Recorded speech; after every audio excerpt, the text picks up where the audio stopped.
Vamos lá, práticas integradas. 2, saúde do trabalhador.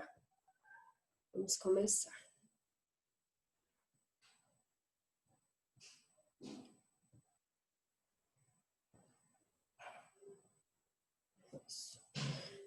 Isso, então hoje a gente vai ter por objetivo, nossa aula, definir o papel da fisioterapia na saúde do trabalhador, estabelecer a relação entre atividades laborais e doença, estudar as LER e DORT, ou LER e DORTs, tá? DORTs seria plural, mas a gente fala LER e DORT. Vamos lá.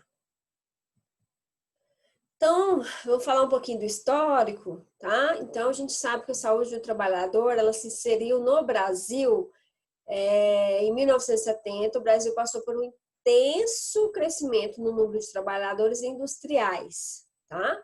Se organizaram para reivindicar melhores salários e regulamentação da jornada laboral. Então, é aquele processo da industrialização, onde os trabalhadores não tinham direitos algum, né? Não existia direitos trabalhistas, né? Não existia indenizações trabalhistas, então ficava muito a cargo mesmo do trabalho, sem olhar para o indivíduo, olhar para a saúde do indivíduo, tá? O processo de saúde e doença, então, tomou novas interpretações com o avançar das pesquisas e reflexões acerca da medicina preventiva, tá? A medicina social e saúde pública, passando a considerar o trabalho como fator intrínseco a esse processo.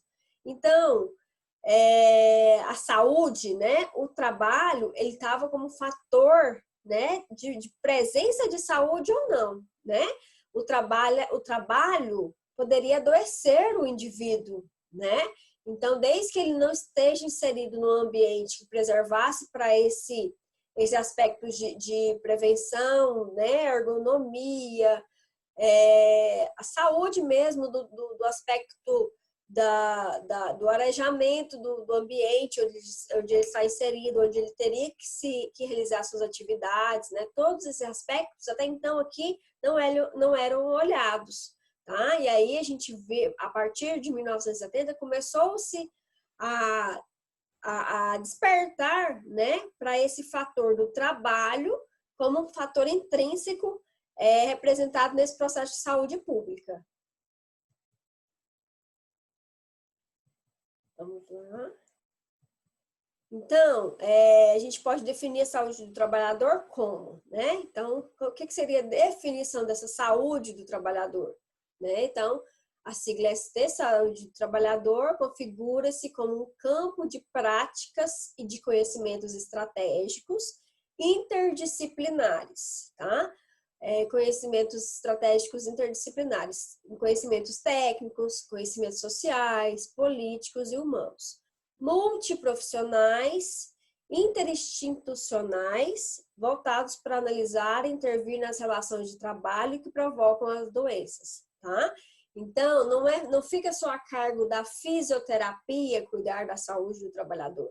Tem o médico da saúde do trabalhador, o odontólogo da saúde do trabalhador, o fisioterapeuta, o psicólogo, o fonoaudiólogo. Então, é multidisciplinar, né? Vai configurar um aspecto multiprofissional. E aí, vão se adotar um campo de práticas estratégicas para intervir mesmo nas relações do trabalho, o trabalho como provocador de doenças, tá? Então, tem que intervir nesse processo, tem que ser um equilíbrio. O trabalho não pode ser adoecedor, né? E a partir de que modo nós podemos entrar e aconselhar e realizar projetos e estar analisando para que esse processo do trabalho não interfira no aspecto de crescimento de doenças, tá? Então, vamos lá.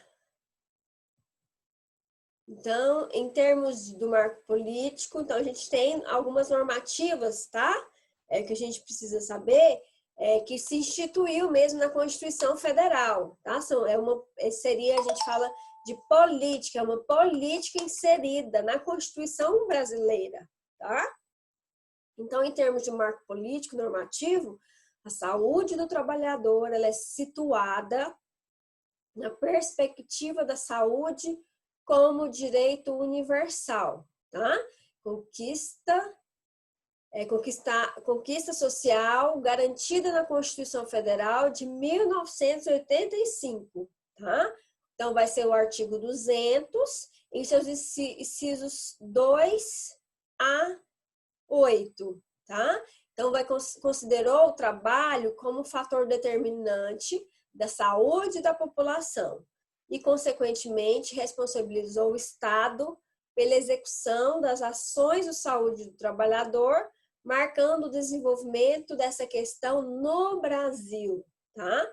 Então, nós, como profissionais, né, da fisioterapia, a gente pode estar muito bem inserido nesse aspecto, não só de reabilitação, mas o aspecto de prevenção. A gente faz análise ergonômica, tá? A próxima aula vai ser essa noção um pouquinho de ergonomia, né? A gente pode dar laudos de análise ergonômicas, a gente pode dar prevenção de Lernie-Dort, tá? Mas a gente pode estabelecer projetos, laudos, relatórios, tá? Tudo isso visando se a empresa está adequada ou não para a saúde do trabalhador, né? A gente sabe que hoje em dia, né, as nossas leis estão muito mais a cargo da defesa do trabalhador, né? Então, isso gera processos, projetos que geram muito dinheiro, né? Tem muito dinheiro envolvido. Então, as empresas próprias podem nos contratar, tá? Ou então ela vai lá, recorre ao SUS, e aí, por meio do SUS, o Sereste vai estar atuando nessas empresas, tá? Mas a gente pode sim oferecer nosso serviço, oferecer projetos de ergonomia, né? Pense saúde, no caso aqui seria saúde de uma grandes confecções, né? Onde seria um polo de grandes confecções? Jaraguá, não é? Para nós aqui seria o que mais? Mais comércio, né? Mas costureira mesmo, né? Polo de confecção. Costureiras, Jaraguá, ali em Uruana é muito agrícola, né? O carregar peso. Então, a gente pode sim estar... Caminhoneiro lá. Caminhoneiro, né? Carrega peso, exatamente.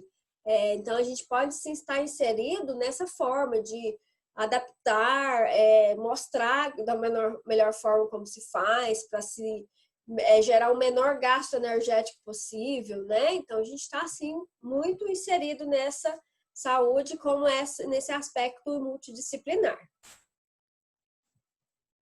Então, a fisioterapia na saúde do trabalhador, então a gente sabe que até a década de 1980, a atuação do fisioterapeuta estava restrita apenas à recuperação e à reabilitação, né? Então, foi lá, mesmo que seja trabalhador ou não, machucou, ia para a fisioterapia só para recuperar, para reabilitar, tá? Não tinha nenhum projeto para promoção, né? Para prevenção, né? Como que chama a atividade que a gente faz antes do serviço? Ginástica laboral, né? Não tinha, não existia, né? Achava-se que era perda de tempo, né? Só a partir dessa década de 1980, a partir daí foi que começou a olhar a fisioterapia, começou a olhar a saúde do trabalhador com outros olhos. Não só de recuperar a saúde, mas de manter a saúde, de se evitar agravos e incorporar cada vez mais na vida do trabalhador, na vida das grandes indústrias, nas grandes geradoras de emprego, tá? Então, aí a gente sabe que foi então a partir de 1980 que houve esse boom, né? Que aí começou-se a deixar da fisioterapia ser só recuperação e reabilitação, e a gente sabe que incorporando a partir daí também a promoção e a prevenção, tá? Da população como área de atuação. Então, a partir de 1980, que a gente deixou de ter esse olhar só para recuperação e para reabilitação e voltou um pouco mais para promover saúde, prevenir, né, agravos, como uma área mesmo de atuação profissional, tá? Não só palestras, mas é você estar lá no campo do trabalho, né? Você está lá nas grandes empresas, gerando projetos, gerando laudos, né? Laudos ergonômicos de imobiliário, tá? Então, a partir daí começou e ainda é um mercado muito crescente, tá? Então, quando a gente fala em saúde do trabalhador, não tem como não atrelar a ergonomia, tá? Então, a gente tem que saber os aspectos de ergonomia. Próxima aula, a gente vê a ergonomia. Então, quando a gente fala de fisioterapia na saúde do trabalhador, a gente não pode deixar de falar do SUS, tá? Então, o SUS, o nosso Sistema Único de Saúde, ele é muito rico em políticas, né? Políticas públicas, e entra, sim, através da saúde do trabalhador, ele gerou essa política de saúde do trabalhador, de prevenção de agravos e de manter essa população com o máximo bem-estar possível, tá?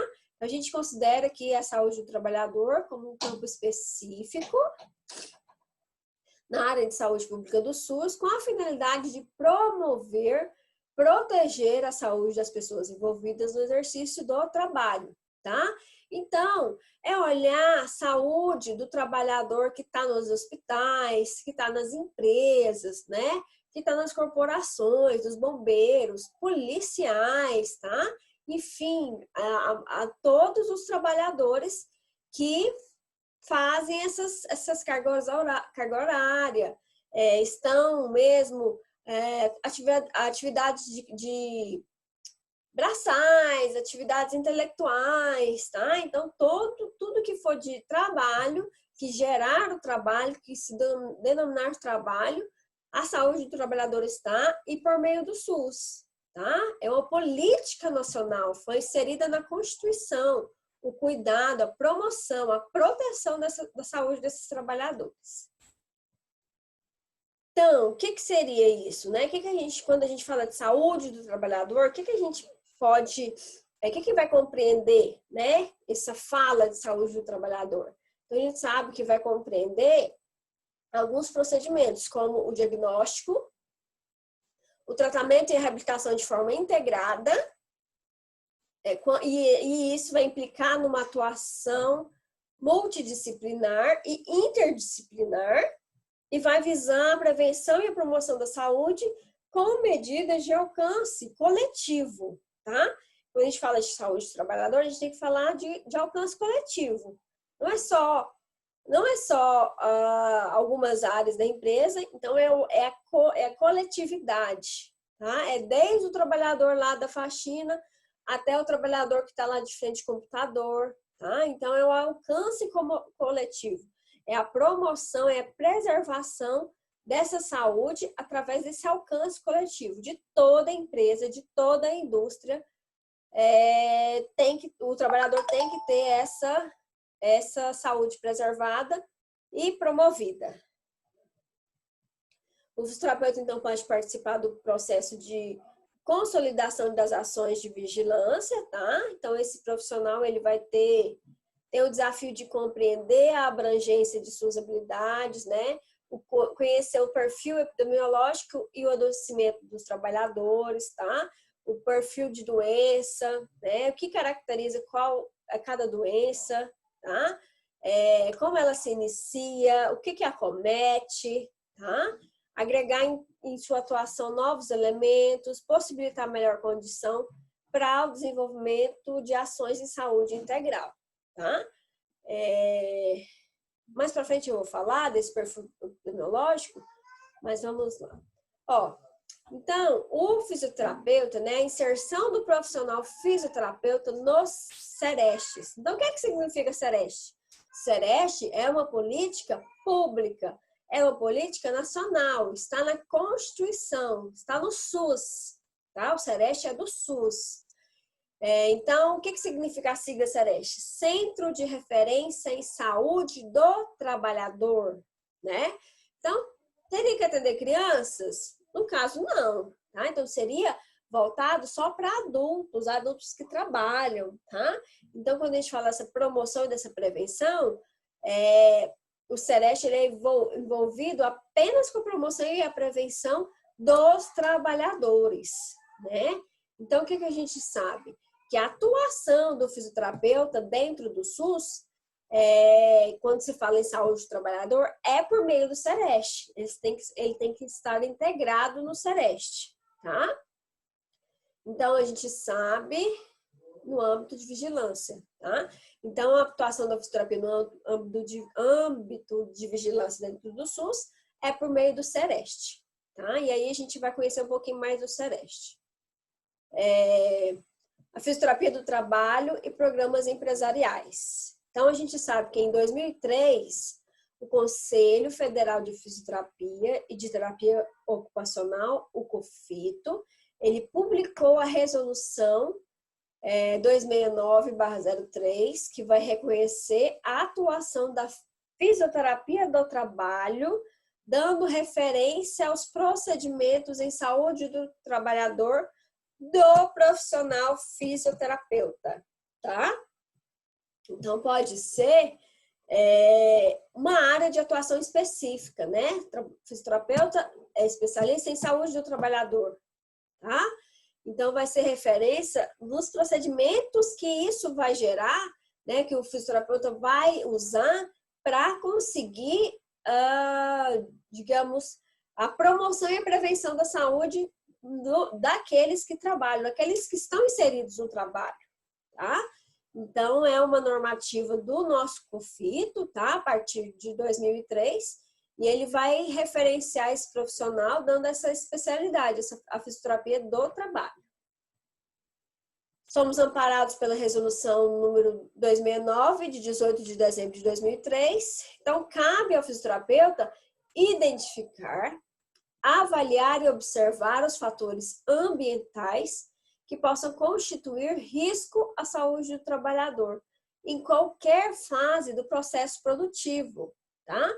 Então, é desde da costureira que corta, a costureira que embala, a moça específica ou então o funcionário específico que embala, tá? Aquele que está na recepção que vai receber, aquele que vai carregar o caminhão, tá? Então, é toda a fase produtiva da empresa, tá? Então, o fisioterapeuta, quando a gente fala da nossa área de atuação, ele tem por obrigação exercer e afastar qualquer risco à saúde desse trabalhador, funcional desse trabalhador. Então, é a cadeira que está baixa demais, né? Não é compatível com o tamanho do trabalhador, né? É o mouse é a tela do computador que está desalinhada, tá? É o mouse que está incomodando, certo? É a tesoura que tem que fazer muita força, tá?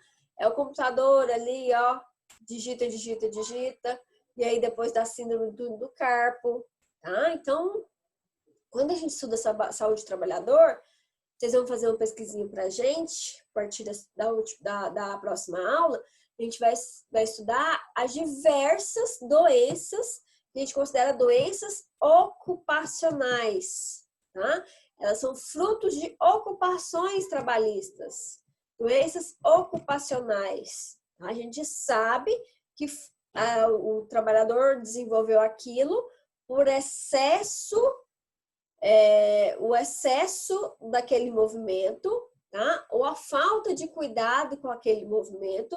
Então, aquela doença foi gerada por um meio de risco no trabalho, tá? E aí a gente vai ter que elaborar relatórios e provar de A e mais B que isso foi ocasionado no trabalho. Não é doenças reumatológicas, tá? São doenças ocupacionais. Vamos mais à frente que a gente vai falar mais sobre isso. Então, quando a gente sabe que alguma fase ou alguma parte do setor produtivo está em risco, está arriscando a saúde do trabalhador, a gente tem por dever alertar a empresa. E a gente alerta por meio de quê? Vai lá e fala assim: ô, senhor, olha ali. Não, você vai emitir laudo, você vai carimbar, né? Você vai entregar na mão o projeto, tá? A gente tem que alertar a empresa, tá? Então, a gente alerta a empresa sobre o quê? Sobre a sua existência e possíveis consequências de realizar análise biomecânica da atividade produtiva do trabalhador, considerando as diferentes exigências das tarefas, tá? Nos esforços estáticos, nos esforços dinâmicos, entre outras atribuições. Então, a gente vai alertar sobre os esforços dinâmicos, os esforços estáticos, se aqueles esforços estão, sim, dentro de suas atribuições, gerando cargas naquele trabalhador e, através de análise biomecânica, a gente provar que aquela atividade está gerando aquele desgaste biomecânico, tá? Então, é muito interessante, é uma área ainda muito a ser explorada, tá? E a gente tem que abrir os olhos e entender o que são essas atribuições referentes a nós.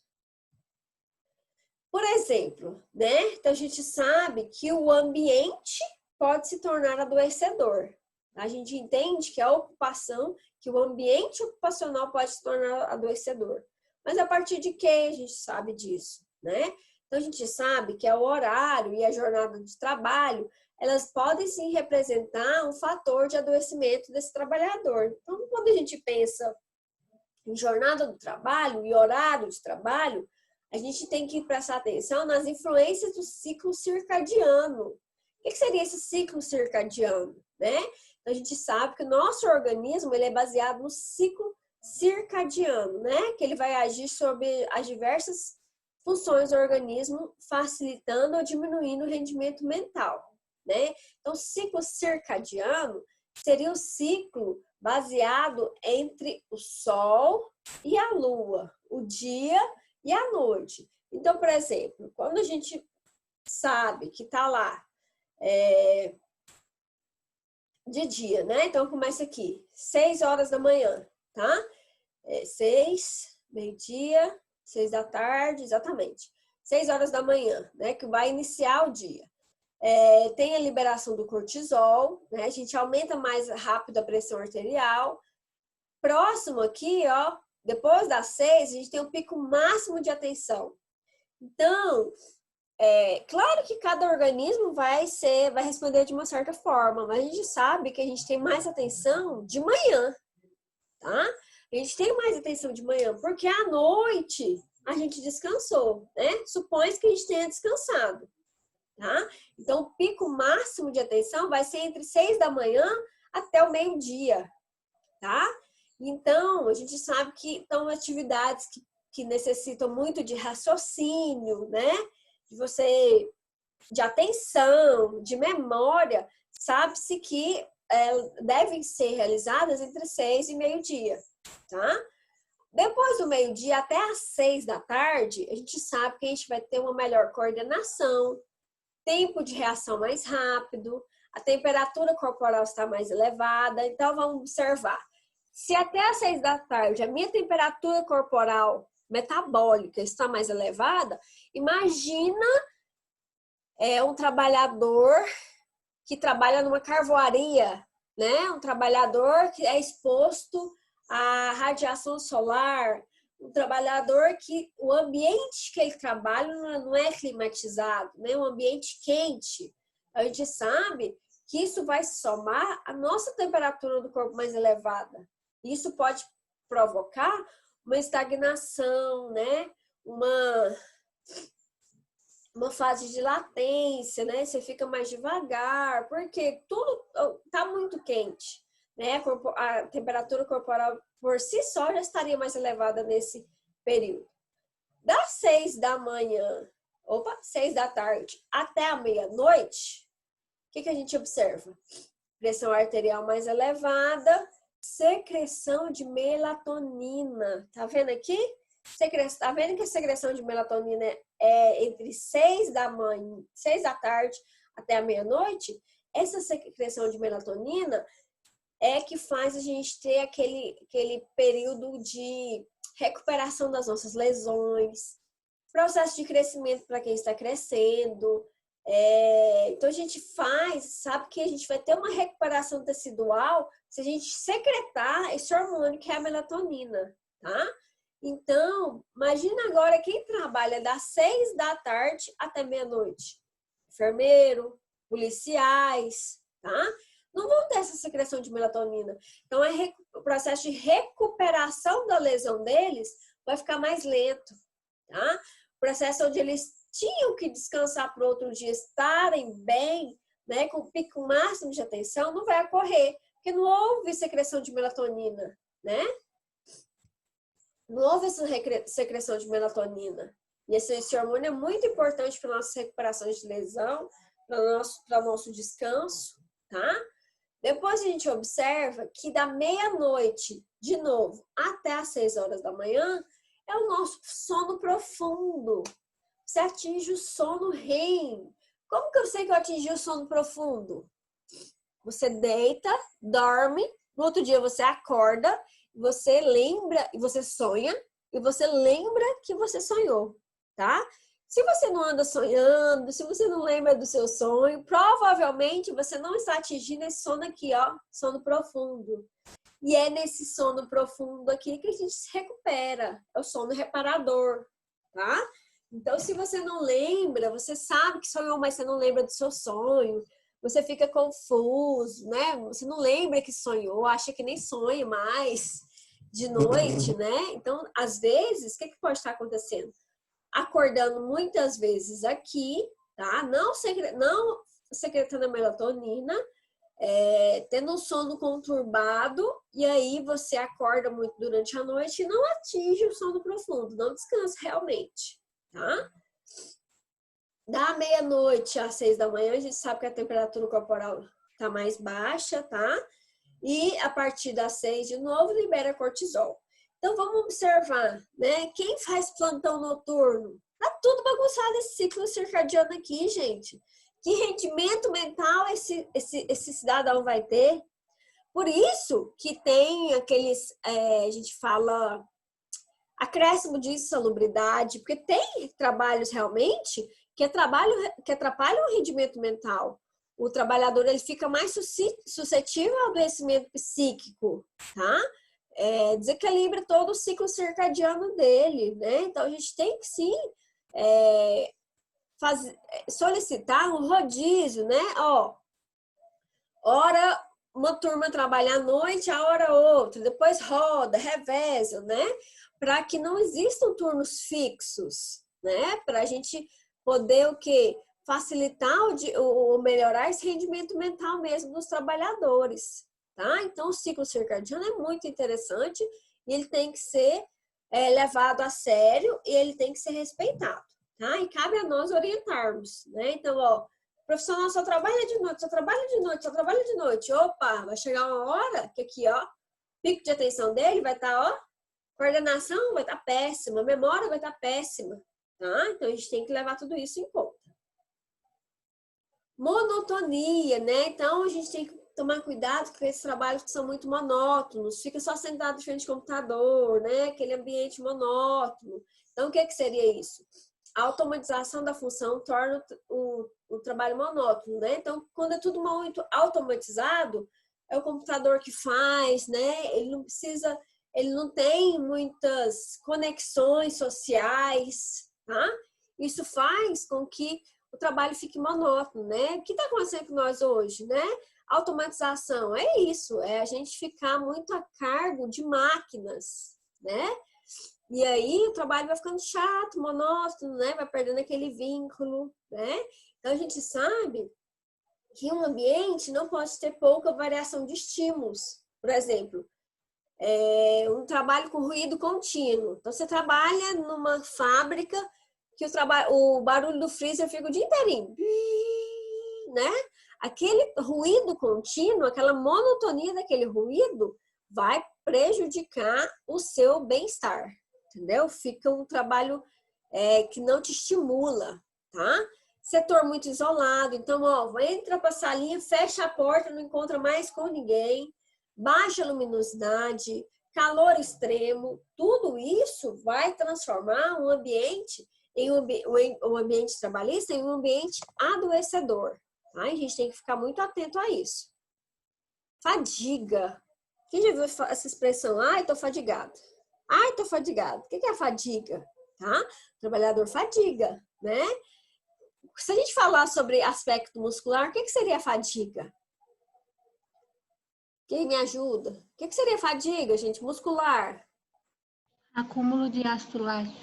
Acúmulo de ácido lático, cansaço, né? Exaustão, exatamente. Então, o que a gente observa no trabalhador, na saúde do trabalhador? Então, a gente sabe que é um sinal de sobrecarga do trabalho, né? Tanto física quanto ambiental, organizacional e psicológica, né? Então ele tá fadigado, ele não consegue se relacionar com ninguém, ele tá cansado, tá exausto, não aguenta mais aquele chefe chato, né? Não aguenta mais os colegas, fadiga, gente, né? Aquele trabalho monótono, nada de estímulo diferente, né? Então a gente sabe que essa fadiga em excesso, ela vai caracterizar uma doença psíquica, tá?